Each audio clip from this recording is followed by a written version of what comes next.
రవి నాది కాంబినేషన్ ఎలా ఉంటుంది అంటే, నా ఫస్ట్ ఫిల్మ్ నీకోసం హీరో రవితేజ, అది క్రిటికల్లీ అక్లైమ్డ్, అది దానికి 7 నంది అవార్డ్స్ వచ్చినాయి. ఆ తర్వాత తీసిన వెంకీ సూపర్ హిట్ అయింది, ఆ తర్వాత తీసిన దుబాయ్ సింగ్ కూడా సూపర్ హిట్ అయింది.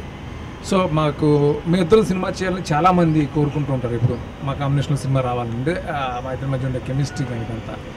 సో ఇన్నాళ్ళకి అది కుదిరింది. సో అద్భుతమైన కథ కుదిరింది. సో ఖచ్చితంగా ప్రేక్షకుల అంచనాలు ఈ సినిమా ద్వారా నిజం చేస్తానని మనస్ఫూర్తిగా నమ్ముతున్నాను. ఇంకా ఈ క్యాస్టింగ్ చెప్పాలంటే చాలా పెద్ద క్యాస్టింగ్ అండి ఈ సినిమా. ఇమాన్యుయల్ హీరోయిన్ అయితే, విలన్స్ తరుణ్ అరోరా, అభిమన్యు సింగ్, రాజ్నాథ్ సింగ్ అండ్ ఆదిత్య మేనన్. ఇంకా మన కమెడియన్స్కి వస్తే ఫస్ట్ టైం సునీల్ ఈ సినిమాలో కమెడియన్గా మళ్ళీ రీఎంట్రీ అవుతున్నాడు. అలాగే శ్రీనివాస్ రెడ్డి కానీ, వెన్నెల కిషోర్ కానీ, షక్లక్ శంకర్ కానీ, జయప్రకాష్ రెడ్డి గారు కానీ, ఇలా చెప్పుకుంటూ పోతే చాలా పెద్ద లిస్ట్ ఉంది, చాలా పెద్ద లిస్ట్ ఉంది.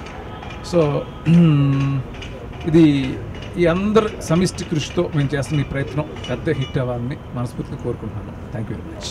ఈ వీడియో మీకు నచ్చినట్లయితే లైక్ చేయండి, షేర్ చేయండి. ఇలాంటి మరిన్ని సరికొత్త సినిమా వీడియోల కోసం ఛానల్ని సబ్స్క్రైబ్ చేయండి. అలాగే ఇక్కడ ఉండే ఈ గంట సింబల్ని క్లిక్ చేయండి. మేము అప్డేట్ చేసే ప్రతి వీడియో నోటిఫికేషన్స్ మీకు వచ్చేస్తాయి.